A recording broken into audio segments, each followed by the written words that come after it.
Hey folks, this is the second in our final exam review scenarios, and this one is of Anova.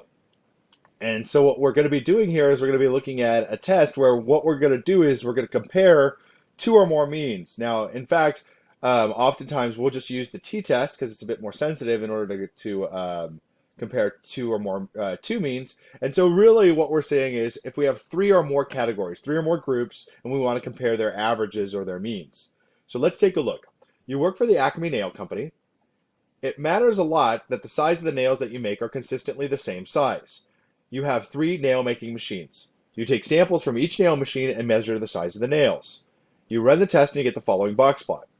Now, here's the thing. So what we've done is we've taken a sample of nails and we've actually gone in and we've looked at their distributions, and that's what the box plot is. So if you have no problems reading box plots, this should not be a problem for you either. We look at this and we see, oh, okay, you know what? Huh, it looks like machine 2 has the largest nails, right? Its median, this line right here, happens to be higher up than the medians for machine 1 and machine 3. In fact, machine 3 seems to have the lowest one because its median is down here. The spread of the machines, the spread of machine 1, right, happens to be, it's kind of mid-range. The spread of machine 2 is actually pretty small. They're all kind of bunched up here, and we can tell that from the box. That's our IQR. And then our machine 3 is a bit more spaced out. Okay? And so that kind of like, it gives us kind of a sense of whether or not one or more of the machines happens to be more spaced out than the others. Or excuse me, happens to have bigger nails than the others. And that looks like machine 2. All right? And so that should give me a hint as to whether or not there's a difference in the means. If I look at this, we'll talk about this in a moment, it looks like there actually is. And we'll say more about that in just a bit. Now, which of the machines has the greatest variation based upon the box plot? Well, that would be machine number 3. You take a look here, it's got the biggest IQR, and so machine 3 has the biggest variation. Okay? It has the biggest IQR.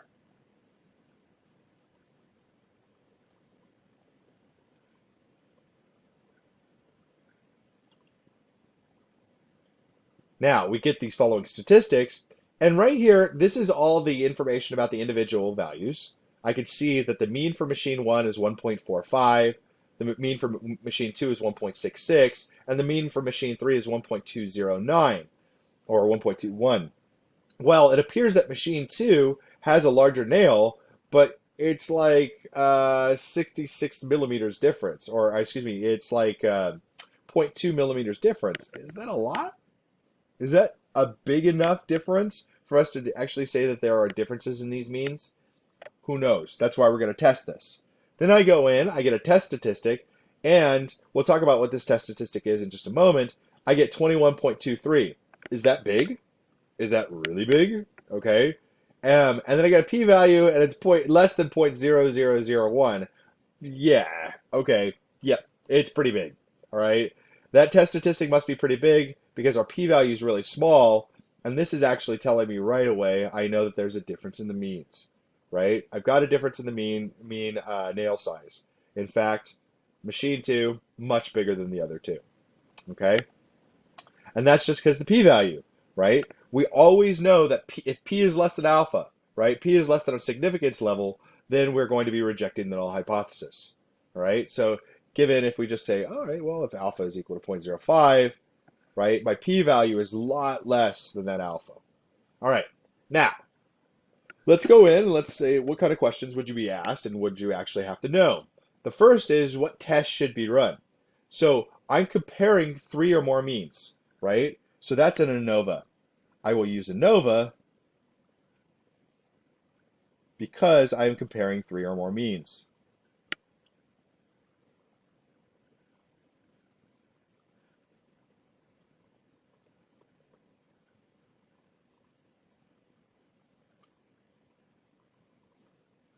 All right, that's the test you use to do that. Pretty straightforward. Okay. By the way, that's three groups, three or more groups, testing a categorical variable.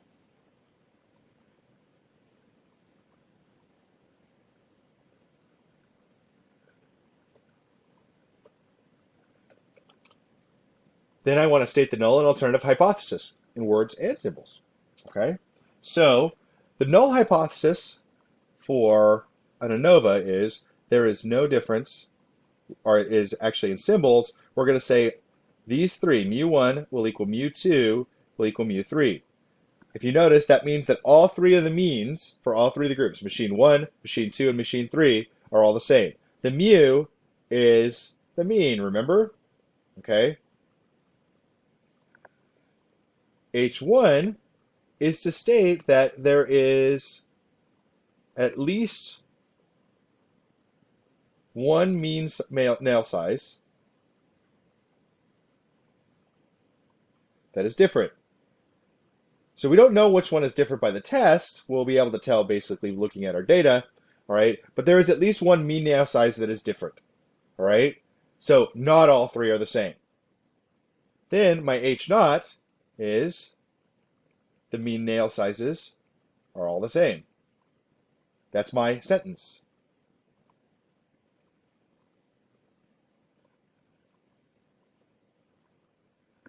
And my HA, my alternative hypothesis is, again, it's the same as it was above. There is at least one mean nail size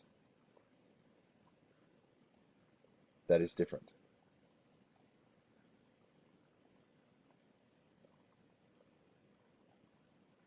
All right, or something along those lines. I mean, you know, basically, either we have all the mean nail sizes are the same, or we have at least one of the mean nail sizes is different. And so when I reject or fail to reject the null, I'm rejecting that the mean nail sizes are all the same. If I reject that, that means that at least one of them is different. That's it, right? Reject. I don't want this one, so then I'm going to support this one. Or I will fail to reject that the mean nail sizes are all the same, so I'm going to have to assume that they're all the same. Okay? Now, we want to determine if the requirements for the test to be run. So we're going to look up here. It's an ANOVA, so we're going to need a couple of things. Okay? One is we're going to need a simple random sample. That was, in fact, stated. It's a simple random sample. 2, independence of nails. So in this case, or nail sizes, nail sizes. In this case, we're pulling, if we look here, we're pulling 35, 43, and 31 nails from a batch of thousands. And so consequently, since that's probably less than like 5%, that actually gives me independence, all right? If we have a sufficiently large population and a sufficiently small sample, right, like we're not pulling 10,000 nails, then what we can do is we can actually assume independence. And then the third one is n is greater than or equal to 30 for all samples. So I go in here, I look, and n is greater than or equal to 30 for all the samples. And that tells me that, in fact, that I have a, or the population of nail sizes is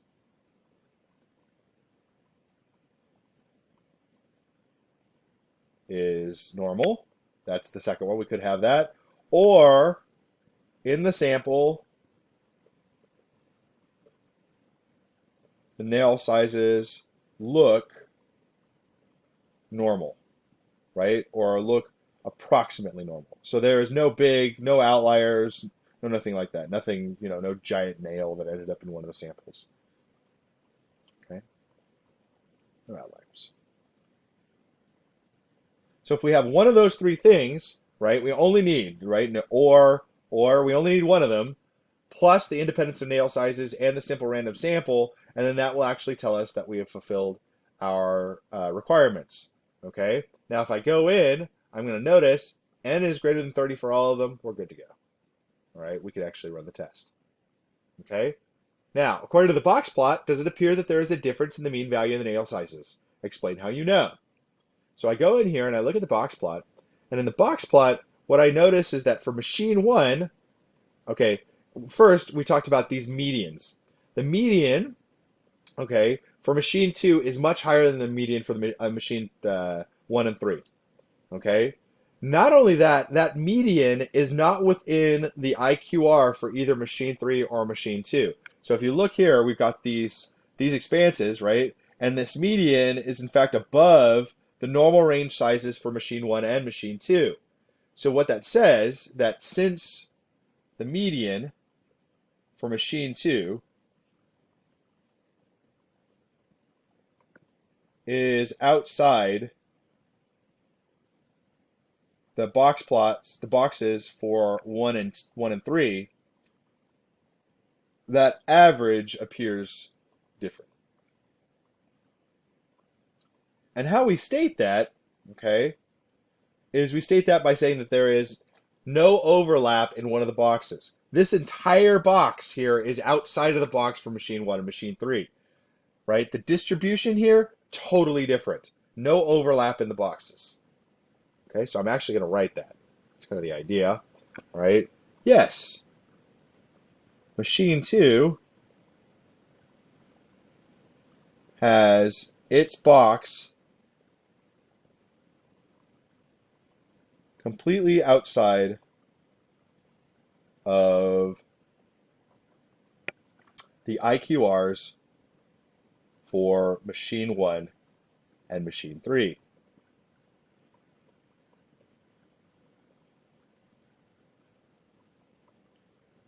No overlap in the boxes. That's what they're studying. There we go. And then we state the conclusion of the test, right? Okay. Since p is less than alpha, right? Okay, we saw that since p is less than 0.0001. I'm going to go back up, show you that. It's right there. There's my p-value. It's going to be less than alpha, 0.05. Okay. We reject the null hypothesis. So I'm going to write this as a support statement, just to make it easy to see what we've got here. So there is sufficient evidence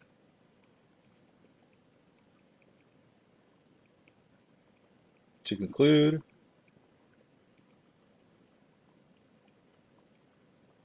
that at least one of the mean nail sizes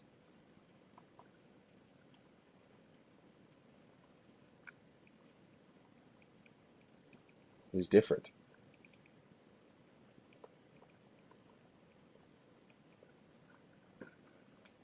And that's what we concluded. At least one of the nail sizes is different. Which one is different? Machine 2. Okay?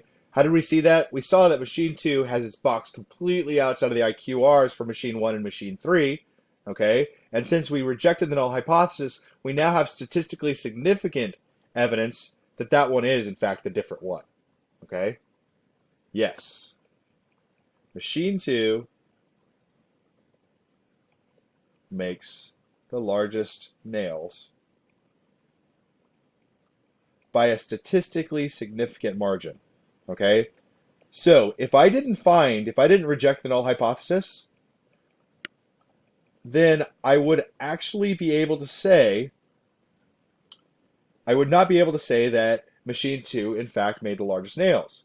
There would not be evidence to state that, right? All I would have evidence to state is that, well, you know, it looks like it might be bigger, but it's not statistically significantly bigger, and so consequently I would not assume that there's a difference, okay? So the fact that when I ran the test and I rejected the null, that tells me now that in fact machine 2 makes the largest nails by a statistically significant margin. If on the other hand, I had failed to reject the null, then I would not have the evidence, and even though my box plot might look like it, I would still not be able to say that there was a difference in the mean size of the nails. So we're running the test to determine, is there a difference? When we find and reject the null hypothesis, we're stating that one of them actually is different, and we can state which one actually is different. Okay? And then, when I go in and I place the machines in order from smallest nail size to largest nail size, it's just a matter of I look at these box plots of the medians. So this says, well, smallest is machine 3, second smallest machine 1, third smallest machine 2.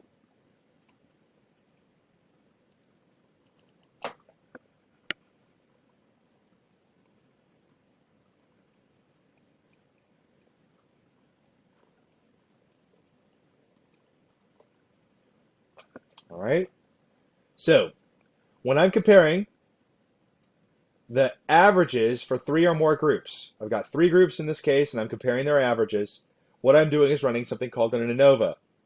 And what we find when we run the Anova is that there is a difference in the mean size of whatever we're looking at, or the mean value. So in this case, there is a difference in the mean size of the nails because I rejected the null hypothesis. And this completes the video.